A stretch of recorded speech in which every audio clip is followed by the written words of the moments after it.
তারা মনে করেছিল যে ইতিমধ্যে কয়েক মাস আগে ছাত্ররা আন্দোলন করে ক্ষমতার মসনদে বসেছে, তারা ভয় পেয়েছে যে চুন খাইয়া মুখ পোড়ায় ফেলাইছে, এখন দই দেখলেও তারা ভয় পায়।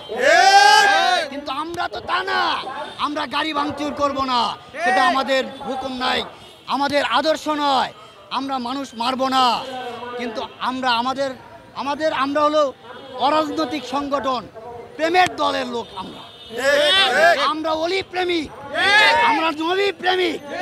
আমাদের মুসলিম ভাই বোনেরা যেখানেই তারা নির্যাতিত, আমরা তাদের পক্ষে আছি, থাকবো ইনশাল্লাহ। সারা পৃথিবীর মুমিন মুসলমান আপনাদেরকে আহ্বান করছি এই প্রোগ্রাম থেকে, আপনারাও তাড়াতাড়ি ঘর থেকে নেমে যান।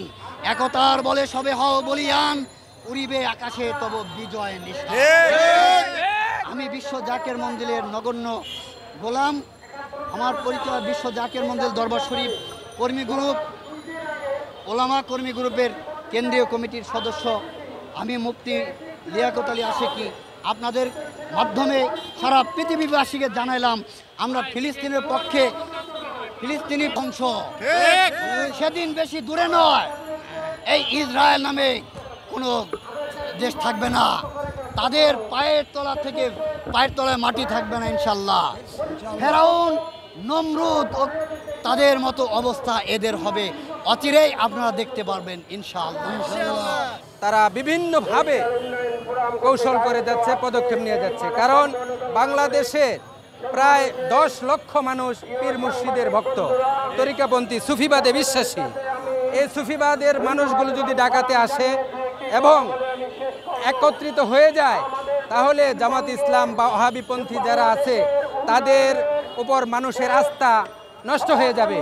অর্থাৎ মূলত জামাত ইসলাম বাংলাদেশে শতকরা 5%, আর ওহাবিপন্থী শতকরা সর্বোচ্চ 10%, আর 70% মানুষ সুন্নি সুফিবাদী তরিকাপন্থী। সুতরাং তরিকাপন্থীরা যদি একবার একত্রিত হয়ে যায়, তাহলে এই তরিকাপন্থীদের দিকে সরকার, আইন প্রশাসন সকলের ভালোবাসা, আন্তরিকতা, শ্রদ্ধা, সম্মান থাকবে। সেই জন্যে যাতে সারে বাংলাদেশের সুফিবাদ, পীর মাশায়েখ যাতে একত্রিত না হইতে পারে, সেজন্যে তাহারা এই সুফিবাদকে ছত্রভঙ্গ করে দেওয়ার জন্য এই জামাত ইসলাম এবং ওহাবিপন্থীরা এভাবে ষড়যন্ত্র করে আসছে। আমি তাদের এই ষড়যন্ত্রের তীব্র নিন্দা জানাই। মনে করি কারণ আমাদের এই সুফিবাদের বিপক্ষে কখনো প্রশাসন যায় নাই। প্রশাসন আমাদেরকে অনুমোদন দিয়েছেন জাতীয় প্রেস ক্লাবে প্রোগ্রাম করার জন্য, এবং বিভাগেও অনুমোদন দিয়েছেন। কিন্তু আজ সারা বাংলাদেশের সকল পীর মাশায়েখ, প্রায় 15,000 পীর মাশায়েখ দরবার থেকে আজকে ডাকা সুফিবাদীরা, যারা মানুষের কল্যাণে কাজ করে, যারা কোনোদিন একটা গাছের পাতা উচিত নষ্ট করতে যারা রাজি না, যারা মানুষের কল্যাণ ছাড়া মানুষের সৃষ্টির সেবায় নিয়োজিত, সেই পীর মাশায়েখ ওলামায়ে কেরাম আজ ঢাকায় আসবে। একত্রিত হয়ে আজ ফিলিস্তিনের পক্ষে আমরা সেই গণজোয়ারের আয়োজন করা হয়েছে।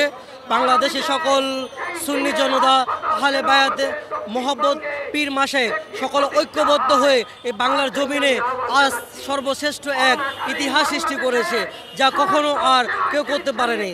আপনারা দেখেছেন ইতিমধ্যেই আমরা অনেকবার চেষ্টা করেছি সৌরাদিত্য করার জন্য, কিন্তু তারা আমাদেরকে করতে দেয় নাই।